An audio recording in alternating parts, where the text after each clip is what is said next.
প্রেম করে পালিয়ে যাওয়া মেয়ের প্রতি এক বাবার বেদনাদায়ক চিঠি।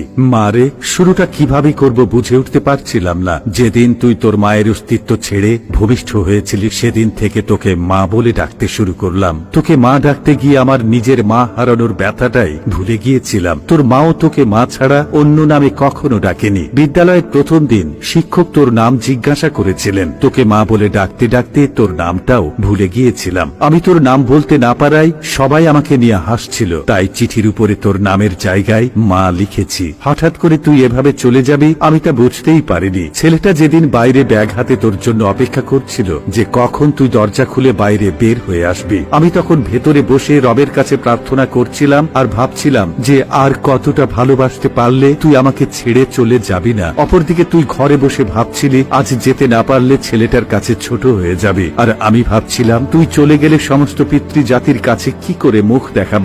জানি মা, তুই তোর 3 বছরের ভালোবাসা খুঁজে পেয়েছিস, কিন্তু আমার জীবন থেকে 20 বছরের ভালোবাসা হারিয়ে গেছে। মারে, প্রত্যেকটা বাবা জানে রক্ত পানি করে গড়ে তোলা মেয়েটা একদিন অন্যের ঘরে চলে যাবে। তারপরও একটু কৃপণতা থাকে না বাবাদের ভেতরে। বাবাদের ভালোবাসা শামুকের খোলসের মতো। মারে, বাবাদের বাহিরটা শক্ত হলেও ভেতরটা কিন্তু খুব নরম হয়ে থাকে। বাবারা সন্তানদের কতটা ভালোবাসে তা বোঝাতে পারে না, তবে অনেকটা ভালোবাসতে পারে। জানি মা, আমার লেখাগুলো পড়ে তোর খারাপ লাগতে পারে। কি করব বল, তোরা তো যৌবনে পা রাখার পর চোখ নাক কান সবকিছুর প্রতি বিবেচনা করে প্রেম করিস, কিন্তু যেদিন জানতে পারলাম তুই তোর মায়ের গর্ভে অবস্থান করেছিস সেদিন বুঝতে পারিনি তুই কালো না ফর্সা হবি, ল্যাংড়া না বোবা হবি। কোনো কিছুর অপেক্ষা না করেই তোর প্রেমে পড়েছিলাম, তাই এত কিছু লিখলাম। আমি জানি মা, তোদের সব সন্তানদের একটা প্রশ্ন, বাবারা কেন তাদের ভালো লাগাটাকে সহজে মানতে চায় না। উত্তরটা তোর ঘাড়ে তোলা থাকলো। তুই যেদিন মা হবি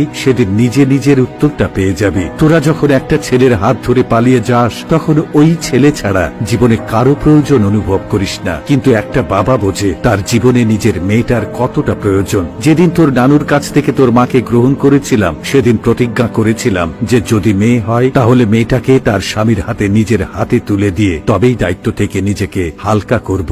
মারে, বাবার উপর রাগ করিস না। তোরা যদি অল্প দিনের ভালোবাসার জন্য ঘর ছেড়ে পালাতে পারিস তবে আমার 20 বছরের ভালোবাসার জন্য বেপরোয়া হব না কেন? বাবারা মেয়ে সন্তানের জন্মের পর চিন্তা করতে থাকে নিজের মেয়েটাকে সুপাত্রের হাতে তুলে দিতে পারবে তো। তারা যৌবনে পা রাখার পর চিন্তা করে কোনো প্রতারণার ফাঁদ করে পালিয়ে যাবে না তো। তাই মেয়েদের প্রতি প্রত্যেকটা বাবার এতটা নজরদারি থাকে।